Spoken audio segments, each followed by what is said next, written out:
You know that feeling when everyone around you is shouting, "This is the future!" And you're just standing there like, okay, but is it working though?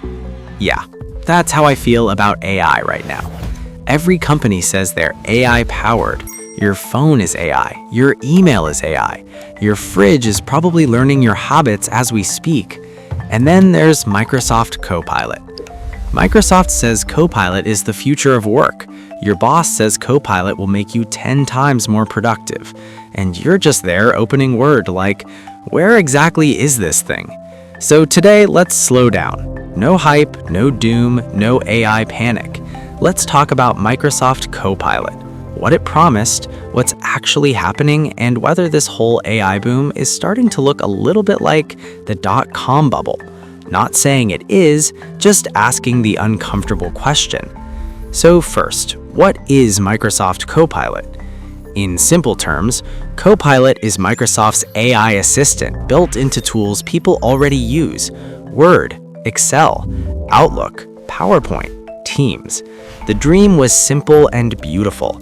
You write emails faster, Excel formulas stop scaring you, meetings summarize themselves, PowerPoint slides magically appear. Basically, Copilot was marketed as your smart colleague who never sleeps. Microsoft bet big on this idea.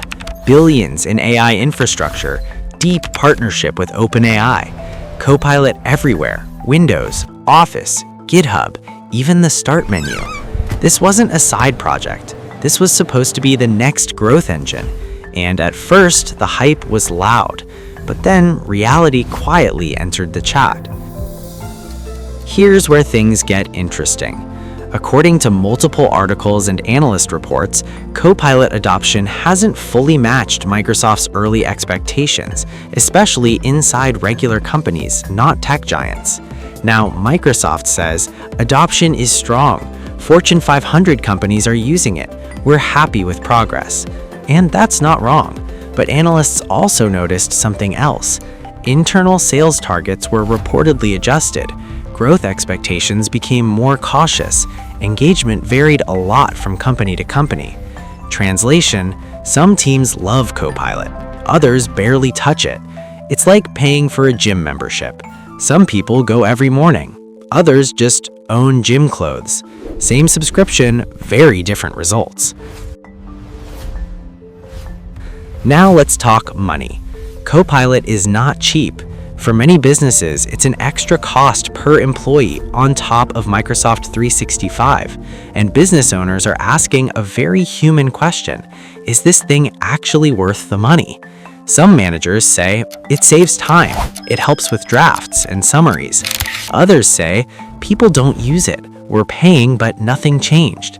Some reports from enterprise tech forums even mention companies testing Copilot slowly or asking for discounted subscriptions because the value isn't obvious yet.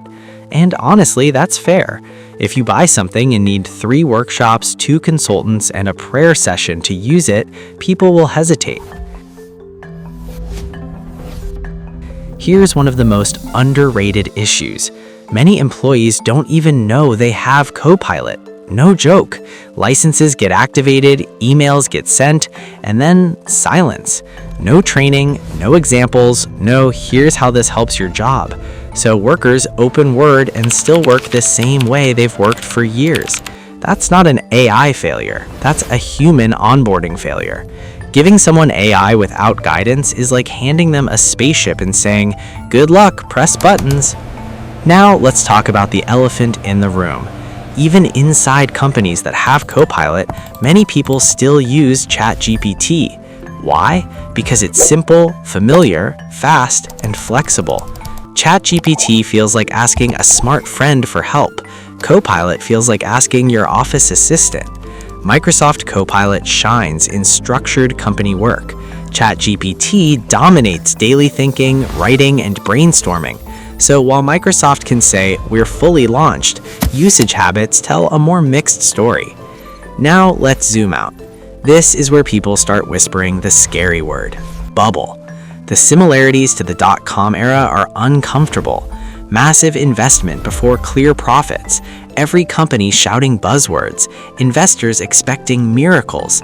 products launching before users fully understand them. Back then, adding .com to a company name could boost its stock. Today, just add AI-powered. But, and this is important, this is not an exact replica of the .com crash. Here's the key difference. AI actually works. Cloud computing is real. GPUs are real. AI tools do save time and money, just not evenly, not magically, and not instantly. The real risk isn't collapse. The real risk is overpromising, overselling, undertraining, and exhausting users. That leads to AI fatigue, not AI death. More likely, a cooldown phase, not a crash. Microsoft Copilot isn't a flop. It's a mirror. It shows us something important. AI value depends less on the model and more on how humans use it. Where Copilot is guided, trained, and integrated, it works. Where it's just switched on and forgotten, it fades into the background. That's not a bubble bursting, that's reality settling in. So, are we in an AI boom? Yes. Is it a bubble?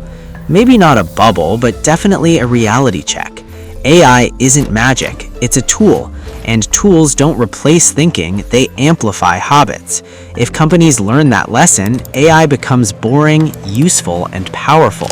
If they don't, we'll keep buying smart tools and using them like dumb ones. Now I want to hear from you.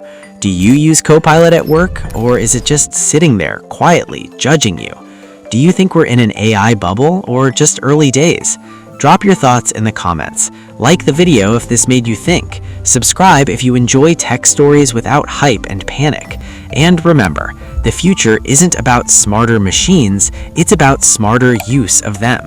See you in the next one.